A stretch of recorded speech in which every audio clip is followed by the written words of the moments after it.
এখানে দোষটা আমার কোথায়? আমি তো বলতে চাই না, এই জন্য বলতে চাই না। তার কারণ আমি কথা বললে এটা বাড়ি যাবো, ঠিক না বিধি? আমি কথা বলতে চাই না, কিন্তু আমি যা লিখেছি আজ পর্যন্ত, যা বলেছি, একটাও অসত্য কোনোখানে নেই। ঠিক। আজ যদি দুল ধরতে পারেন তো আসেন, বিশে ফোঁয়া করিয়েন না। কিছুদিন আগে চেয়ারম্যান সাহেব তো দেখবার কথা, আপনাদের দেখবার কথা, এই ইয়ের মধ্যে অনলাইনে বিতর্ক হয়েছিল, এমিয়া আছিল। হ্যাঁ, এখন এটার মধ্যে যারা আছিল তারা কি কইছে জানাননি? যে সমস্ত অপবাদ, দোষ, যে সমস্ত সবকিছু দোষারোপ মুয়াবিয়াকে করা যায়, সবকিছুই আলীকেও করা যায়। মুয়াবিয়া যদি দোষ থাকে তো আলীও দোষী।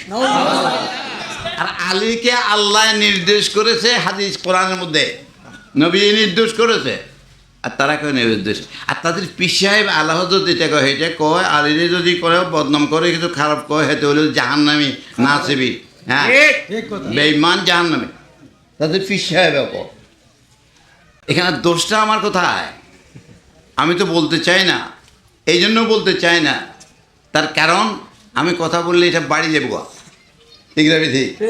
আমি কথা বলতে চাই না, কিন্তু আমি যা লিখেছি আজ পর্যন্ত, যা বলেছি, একটাও অসত্য কোনোখানে নেই। ঠিক। আজ যদি দুল ধরতে পারেন তো আসেন, বিশে ফোঁয়া করিয়েন না। হ্যাঁ, বড় বড় আলেমী দেশে যারা নেতৃত্ব দিয়ে গেছে, হেরা আমার ছাত্র ছিল, আপনারা আমার ছাত্র। একটু মেহরবানি করে যুবকদেরকে বলতেছি, মুরব্বীদেরকে বলতেছি, যারা দেশের পক্ষে আছেন, দেশ চালানোয় আছেন, তাদেরকে বলতেছি যে ইমানটা হলো আল্লাহ এবং তার রসুলকে মানা, এবং নবী যেগুলো মহব্বত করে তাদেরকে মানা। আওলাদের মহব্বত কতদূর পর্যন্ত হয়? আপনার আওলাদের মহব্বত কতদূর? তো নবীর আওলাদের মহব্বত কতদূর পর্যন্ত ছিল?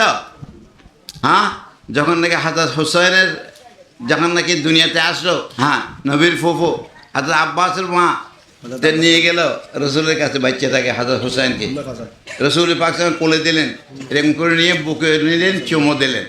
দেওয়ার পরে এটা একটু অন্যদিকে তাকাইছে, আবার তাকাই থেকে শ্বশুর সাল্লাহ সাল্লামের 2 চোখের পানি পড়তেছে, ঝরঝর করে পানি পড়তেছে।